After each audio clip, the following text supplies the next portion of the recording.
Hello friends, आपका स्वागत है हमारे यूट्यूब चैनल इजी आरपीएससी में। इस वीडियो में हम सेकंड ग्रेड टीचर एग्ज़ाम 2016 जो कि 26/4/2017 को हुआ था, उसमें राजस्थान जीके के जो भी क्वेश्चन पूछे गए थे उसको इस वीडियो में हम डिस्कस करेंगे। ओके, तो शुरू करते हैं। पहला है लसाड़िया का पठार राजस्थान के किस ज़िले में स्थित है। तो लसाड़िया का पठार है ना, वो कौन से ज़िले में स्थित है? वो है उदयपुर में। कहाँ है? उदयपुर में स्थित है लसाड़िया का पठार। अगला क्वेश्चन है कि निम्न में से कौन सी लवणीय झील नहीं है। तो लवणीय झील कौन सी नहीं है? तो कोलायत झील होती है ना, वो लवणीय झील नहीं है। कोलायत झील लवणीय झील नहीं है। ओके, बाकी डीडवाना, पचपदरा, क्वावोद ये सब में ना क्या है, लवणीय झील है। नेक्स्ट क्वेश्चन है कि मावट वर्षा जिनसे होती है वह है। तो मावट वर्षा किसके कारण होती है? वो होती है पश्चिमी विक्षोभ के कारण। किसके कारण? पश्चिमी विक्षोभ के कारण। नेक्स्ट क्वेश्चन है कि कोई नदियां हैं, उनका उद्गम स्थल बताना है। ठीक है, नेक्स्ट है कि नदियां हैं, उनका उद्गम स्थल बताना है। ठीक है, तो साबी का उद्गम स्थल सेवर की पहाड़ियाँ, ये सही है। काकनी का उद्गम स्थल कौन सा है? कोटड़ी गांव। ठीक है, बाणगंगा का उद्गम स्थल है बैराठ की पहाड़ियाँ। बाणगंगा का उद्गम स्थल है बैराठ की पहाड़ियाँ। कांतली का उद्गम स्थल है कि खंडेला पहाड़ियाँ। कौन सी? खंडेला पहाड़ियाँ। नेक्स्ट है कि राजस्थान में उष्ण मरुस्थलीय जलवायु के लिए कोपेन ने किस कूट का प्रयोग किया था।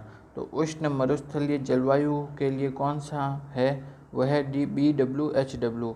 BWHW किसके लिए? उष्ण मरुस्थलीय जलवायु के लिए। नेक्स्ट है कि विंध्य कगार भूमि जिन नदियों के मध्य स्थित है वह है। तो विंध्य कगार भूमि किन के नदियों के बीच में स्थित है? वह है चंबल व बनास। कौन सी? चंबल व बनास नदियों के बीच में विंध्य कगार भूमि स्थित है। नेक्स्ट क्वेश्चन है कि नदियां हैं, उनकी सहायक नदियां बतानी है। ठीक है, कौन सा सुमेलित नहीं है वो बताना है। ठीक है, माही की सहायक नदी चाखम, सही है। लूनी की सहायक नदी सुकड़ी, ये भी सही है। बनास की सहायक नदी मेज, बनास की सहायक नदी मेज नहीं होती है। ठीक है, ये गलत है। चंबल की सहायक नदी पार्वती, ये सही है। तो सुमेलित कौन सा नहीं है? सी, बनास की सहायक नदी मेज नहीं है। नेक्स्ट क्वेश्चन है कि निम्नलिखित में से कौन सी अंतः प्रवाही नदी नहीं है। अंतः प्रवाही नदी नहीं है इनमें से। तो इनमें से अंतः प्रवाही नदी कौन सी नहीं है? वो है सागी। सागी नदी अंतः प्रवाही नहीं है। बाकी कांतली, काकनी, गग्गर ये सब क्या है? अंतः प्रवाही नदियाँ है। नेक्स्ट है कि सांबर झील में नहीं गिरने वाली नदी है। ऐसी नदी जो कि सांबर झील में नहीं गिरती वो है कांतली। कौन सी? कांतली नदी नहीं गिरती। ओके, नेक्स्ट क्वेश्चन है कि रामसर कन्वेंशन के अनुसार निम्न निम्न में से कौन सा अभ्यारण्य वेटलैंड के रूप में चयनित किया गया था। तो रामसर कन्वेंशन के अनुसार वेटलैंड जिसे चुना गया था वो था केवलादेव वन्य जीव अभ्यारण्य। कौन सा? केवलादेव वन्य जीव अभ्यारण्य। नेक्स्ट है कि राजस्थान के निम्न बेसिनों में से कहाँ अधिकतम बीहड़ भूमि पाई जाती है। तो बीहड़ भूमि अधिकतम कहाँ पाई जाती है? चंबल बेसिन में। कहाँ पाई जाती है? चंबल बेसिन। नेक्स्ट है कि निम्नलिखित में से कौन सा राजस्थान में मरुस्थलीकरण का कारण नहीं है। तो मरुस्थलीकरण के कारण कौन कौन से हैं? अतिचारण है, वन उन्मूलन है, जनसंख्या के दबाव से भी मरुस्थलीकरण होता है। लेकिन सौर ऊर्जा उत्पादन से मरुस्थलीकरण नहीं होता है। तो मरुस्थलीकरण का कारण नहीं है सौर ऊर्जा उत्पादन। नेक्स्ट है कि राजस्थान की पाकिस्तान के साथ अंतर्राष्ट्रीय सीमा की लंबाई कितनी है। तो राजस्थान की पाकिस्तान से लगने वाली सीमा है 1070 किलोमीटर। कितनी है? 1070 किलोमीटर। नेक्स्ट क्वेश्चन है कि निम्न में से राजस्थान के किस जिले की सीमा एमपी से संयुक्त है। तो एमपी से लगने वाला जिला कौन सा है? वो है झालावाड़। कौन सा? झालावाड़। नेक्स्ट क्वेश्चन है कि जुता हुआ खेत के प्रमाण निम्न में से किस पुरास्थल से मिले हैं। जुते हुए खेत के प्रमाण कहाँ से मिले हैं? वो है कालीबंगा। कौन से स्थान से? कालीबंगा स्थान से। नेक्स्ट है कि निम्न में से कौन सी वस्तु आहट सभ्यता के स्थलों से संबंधित नहीं है। तो आहट सभ्यता के स्थलों में कौन कौन सी वस्तु मिली है वो देखते हैं। आहट से चावल मिले हैं, आहट से कृष्ण लोहित मृद भांड भी मिले हैं, आहट से तांबे की वस्तुएं भी मिली है, लेकिन आहट से चित्रित दूसर मृद भांड नहीं मिले हैं। तो आंसर है फोर्थ। ठीक है, नेक्स्ट क्वेश्चन है कि प्रतिहार वंश ने मंडोर की के किस शासक ने अपनी राजधानी मंडोर से मेड़ता स्थानांतरित की थी? तो मंडोर से मेड़ता राजधानी किसने स्थानांतरित की थी? वो था नागभट्ट। किसने की थी? वो था नागभट्ट प्रथम। कौन था? नागभट्ट प्रथम। नागभट्ट प्रथम ने अपनी राजधानी मंडोर से मेड़ता स्थानांतरित की। नेक्स्ट क्वेश्चन है कि निम्नलिखित में से किन अभिलेखों में प्रतिहारों को गुर्जर कहा गया है? तो कौन से अभिलेख है जिनमें कि प्रतिहारों को गुर्जर कहा गया है? तो इन चारों अभिलेख नीलगुंड, देवली, राधनपुर, कराड़, इन सभी अभिलेखों में प्रतिहारों को गुर्जर कहा गया है। ओके, तो इसका आंसर होगा फोर्थ, ABCD। नेक्स्ट क्वेश्चन है कि ललित विग्रह राज के रचयिता सोमदेव किस चौहान शासक के दरबार में थे? तो ललित विग्रह राज की रचना करने वाले थे जो सोमदेव थे ना, वो कौन से शासक के दरबार में थे? वो थे विग्रह राज चतुर्थ के। विग्रह राज चतुर्थ यानी बीसल देव के दरबार में थे। नेक्स्ट है कि 1300 ईस्वी में रणथंभौर पर आक्रमण के दौरान अलाउद्दीन खिलजी का कौन सा सेना नायक मारा गया था? तो रणथंभौर आक्रमण के दौरान कौन सा सेना नायक मारा गया था? वो था नुसरत खान। कौन था? नुसरत खान मारा गया था। नेक्स्ट क्वेश्चन है कि निम्न में से कौन से राजपूत सरदार खानवा के युद्ध में बाबर के विरुद्ध राणा सांगा के पक्ष में युद्ध लड़े थे? राणा सांगा के पक्ष में युद्ध कौन कौन लड़े थे? तो वो थे कौन लड़े थे? राजा भारमल, सही है। वीरमदेव भी लड़े थे राणा सांगा के पक्ष में युद्ध। और कौन थे? ये दोनों ही थे, एक तो राजा भारमल और दूसरा वीरमदेव मेड़तिया, ये दोनों युद्ध लड़े थे। तो इसका आंसर होगा पहला है, फर्स्ट एंड सेकंड। ठीक है। नेक्स्ट क्वेश्चन है कि महाराणा प्रताप ने चावंड को अपनी राजधानी कब बनाया जो मेवाड़ की राजधानी रहा? तो चावंड को अपनी राजधानी कब बनाया था महाराणा प्रताप ने? वो बनाया था 1615 में। 1615 में महाराणा प्रताप ने चावंड को अपनी राजधानी बनाया था। नेक्स्ट क्वेश्चन है कि निम्नलिखित सूची में से उन नेताओं के नाम चुनिए जिन्होंने बिजोलिया किसान आंदोलन में भाग लिया। तो कौन कौन से नेता थे जिन्होंने कि बिजोलिया के किसान आंदोलन में भाग लिया था? साधु सीताराम दास ने भाग लिया था, विजय सिंह पथिक भी थे, माणिक्यलाल वर्मा भी थे, नारायण जी पटेल, ये सब बिजोलिया के किसान आंदोलन से जुड़े हुए थे। तो चारों, साधु सीताराम दास, विजय सिंह पथिक, माणिक्यलाल वर्मा और नारायण जी पटेल, ये सब बिजोलिया के किसान आंदोलन से संबंधित थे।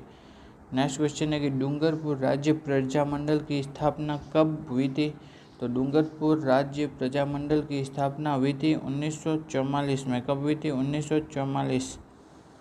नेक्स्ट क्वेश्चन है कि निम्न में से कौन महंत प्यारेलाल हत्याकांड से संबंधित नहीं था? तो महंत प्यारेलाल हत्याकांड से कौन कौन संबंधित थे? तो वो थे रामकरण संबंधित था, और कौन था? और था सोमदत्त लहरी, ठाकुर केसरी सिंह बारठ, ये सब संबंधित थे। लेकिन अपन से पूछा गया है संबंधित कौन नहीं था? तो इसमें से हो गया मोहनलाल जालोरी, वो है ना, महंत प्यारेलाल हत्याकांड से संबंधित नहीं था। ओके। नेक्स्ट क्वेश्चन है कि मत्स्य संघ के अंतर्गत निम्न में से कौन से देशी राज्य सम्मिलित किए गए? तो मत्स्य संघ में कौन कौन से राज्य आते थे? वो आते थे अलवर, भरतपुर, धौलपुर और करौली। अलवर, भरतपुर, धौलपुर और करौली, ये सब मत्स्य संघ में आते थे। नेक्स्ट है कि सन 1947 में वीरबाला कालीबाई किस घटना में शहीद हुई थी? तो वो वीरबाला कालीबाई कौन सी घटना में शहीद हुई थी? वो हुई थी रास्तापाल कांड। कौन से कांड में? रास्तापाल कांड। रास्तापाल एक स्थान का नाम है। ओके। नेक्स्ट क्वेश्चन है कि गरीब दास जी, संत दास जी, जगन्नाथ जी, माधो दास जी आदि संतों का संबंध किस संप्रदाय से माना जाता है? तो वो ये सब संत कौन से संप्रदाय से संबंधित है? दादू पंथ। कौन से? दादू पंथी संप्रदाय से। गरीब दास जी, संत दास जी, जगन्नाथ जी, माधो दास जी, सब किससे संबंधित है? दादू पंथ से। नेक्स्ट है कि निम्नलिखित घटनाओं पर विचार कीजिए। ठीक है। तो डाबड़ा का ये सही क्रम बनाना है। ठीक है, सही क्रम सुमेलित करना है। तो अपन को